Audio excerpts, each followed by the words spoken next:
സ്വർണ്ണക്കൊള്ളയിൽ തന്ത്രി കണ്ഠരര് രാജീവർക്ക് ജാമ്യം അനുവദിച്ച കൊല്ലം വിജിലൻസ് കോടതി ഉത്തരവിനെതിരെ നിയമമന്ത്രി പി രാജീവ്. വിധിയിൽ അസാധാരണത്വമെന്നും സുപ്രീം കോടതി വിധി പോലെയെന്നുമാണ് പ്രതികരണം.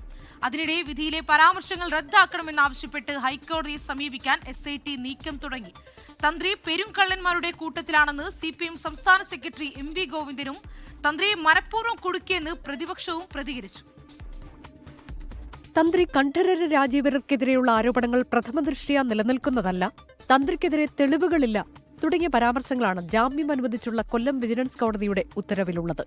ഈ പരാമർശങ്ങൾ റദ്ദാക്കണമെന്നാവശ്യപ്പെട്ടാണ് പ്രത്യേക അന്വേഷണ സംഘം ഹൈക്കോടതിയെ സമീപിക്കുക. തന്ത്രിക്കെതിരെ ശക്തമായ തെളിവുണ്ടെന്നും ഹൈക്കോടതിയെ അറിയിക്കും.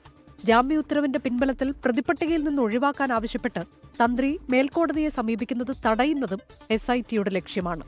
കൊല്ലം വിജിലൻസ് കോടതി വിധിക്കെതിരെ നിയമമന്ത്രി പി രാജീവ് രംഗത്തെത്തി. 90 ദിവസം കഴിഞ്ഞല്ലോ, ജാമ്യം കൊടുക്കുക, അങ്ങനെയൊക്കെ കോടതിക്ക് തീരുമാനിക്കാം.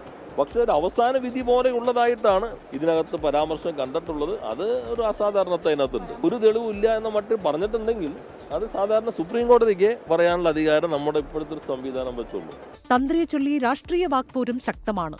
തന്ത്രി പെരുങ്കള്ളന്മാരുടെ കൂട്ടത്തിൽപ്പെടുന്നയാളെന്ന് CPIM സംസ്ഥാന സെക്രട്ടറി MV ഗോവിന്ദൻ. ആ കേസ് അന്വേഷണം പൂർത്തിയായിട്ടില്ലല്ലോ. പൂർത്തിയായിട്ട് വരുമ്പം എന്താണ് ചാർജ്, അതുപോലെ തന്നെ ഈ തന്ത്രിയുടെ ചാർജ് എന്താണെന്നൊക്കെ പറയും. അന്നേരം നോക്കാം.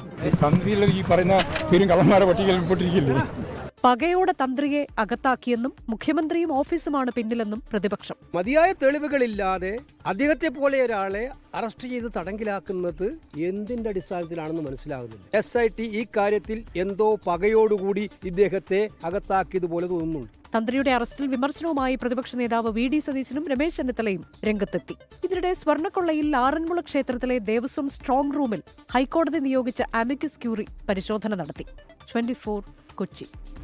ലോകത്തെവിടെയായാലും ഏത് സമയത്തും 24 വാർത്തകളും ഓഗ്മെന്റഡ് റിയാലിറ്റി പാക്കേജുകളും എക്സ്പ്ലെയിനറുകളും വിശദമായി കാണാൻ ഞങ്ങളുടെ YouTube ചാനൽ നിങ്ങൾക്ക് സബ്സ്ക്രൈബ് ചെയ്യാം.